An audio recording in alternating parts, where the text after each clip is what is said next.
Bonjour à toutes et à tous, bienvenue sur Vapoteur, chaîne sur laquelle on parle de montres et sur laquelle on démontre qu'intérêt horloger peut très bien rimer avec petit budget. Comme vous l'avez lu sur le titre de la vidéo, on parle aujourd'hui de cette montre automatique Orient Altaïr de la gamme Tristar.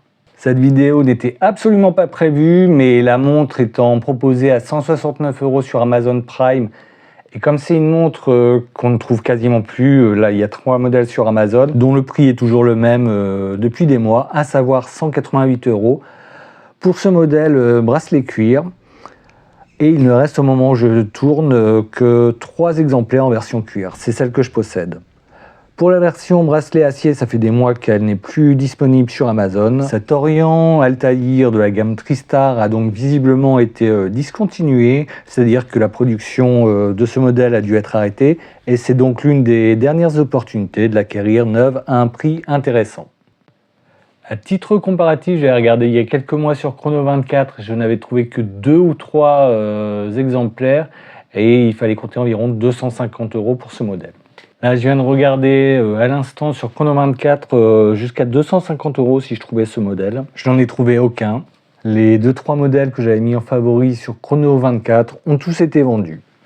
Vous êtes en train de voir le packaging de cette Orient Altaïr, donc une jolie boîte en contreplaqué, je pense, avec un joli logo sur fond métallique, avec donc le livret de garantie et le livret de mise en route.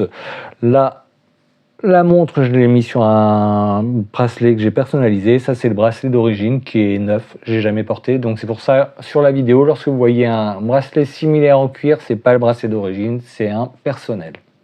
Le bracelet d'origine est en cuir type crocodile et le cuir, donc c'est du veau et avec une largeur de 20 mm et une boucle Ardillon, et donc on peut voir sur la boucle le logo d'Orient. Je rentre du travail, donc je filme vite fait comme vous le voyez. Il y a très peu de montage, donc je m'excuse d'avance pour les hésitations, les bafouillages, mais je voulais vraiment publier cette vidéo ce soir du 8 octobre ou demain 9 octobre 2024, fin des Prime Days d'Amazon. Car je la possède depuis 2 ans et demi et les photos des vendeurs sont vraiment toujours affreuses et la mettent pas du tout en valeur, et notamment sur Amazon, il y en a qu'une et je trouve que la montre apparaît très moche. Je voulais donc rendre justice à cette montre que j'affectionne et que je recommande totalement. Car elle possède un très joli cadran soleillé, des caractéristiques très sympas et des complications intéressantes pour le prix. Ça a été une des 2 premières montres automatiques neuves que j'ai achetées. En fait, j'avais reçu les 2 à moins de 24 heures d'intervalle. La deuxième étant également une Orient, donc une Kamasu édition limitée, donc c'était une plongeuse. Sur le fond de boîtier, on a une impression de la marque, du nom de la marque, Orient, ainsi que son logo. On voit que le mouvement est japonais, que la montre est faite en acier inoxydable. On a la référence du modèle, Epson qui est la maison mère d'Orient et de Seiko également, et que la montre est étanche. De mémoire, l'étanchéité de 30 mètres de profondeur ou 3 bars ou 3 atmosphères, c'est la même chose, et donc c'est-à-dire que c'est résistant uniquement à quelques gouttes de pluie fine et à la poussière. Donc pas d'immersion de cette montre. Cette vidéo n'est pas une revue à proprement parler, mais n'hésitez pas à me dire dans les commentaires si vous voulez une revue détaillée de cette jolie Orient Altaïr, donc de la collection de la gamme, plus exactement Tristar. Donc cette montre, c'est une très belle dress watch, c'est une montre habillée, allant à tous les poignets, même les plus petits, avec notamment son diamètre du cadran de 39 mm hors couronne.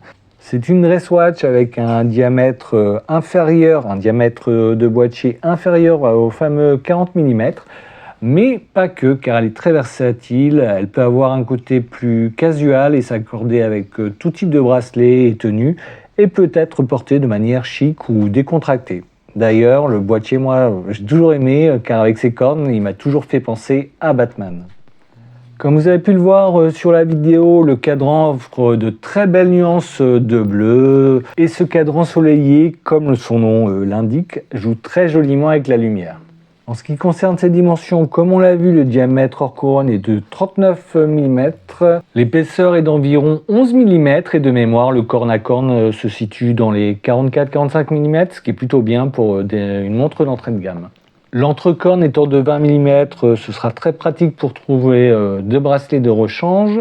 Comme nous l'avons vu, le bracelet cuir de 20 mm semble de bonne qualité, comme je n'ai jamais testé, mais il est quand même plus souple et de meilleure qualité que les montres d'entrée de gamme, ou notamment des montres chinoises. En ce qui concerne les complications, c'est une montre 3 aiguilles, heure, minute, seconde. On a un guichet de date à 3 heures, un sous-cadran des jours de la semaine, ainsi qu'un sous-cadran 24 heures. Pour ce qui est de la précision de mon modèle, la dérive était d'environ 10-12 secondes par jour et après réglage, j'ai réussi à avoir une dérive de 0 à 2 secondes par jour. Donc malgré l'aspect décousu de la vidéo, je pense que vous aurez compris que je recommande totalement cette montre. C'était Nicolas, je vous remercie beaucoup d'avoir regardé cette vidéo. N'hésitez pas à liker, à vous abonner, à laisser un commentaire et je vous dis à bientôt pour de nouvelles aventures en horlogère.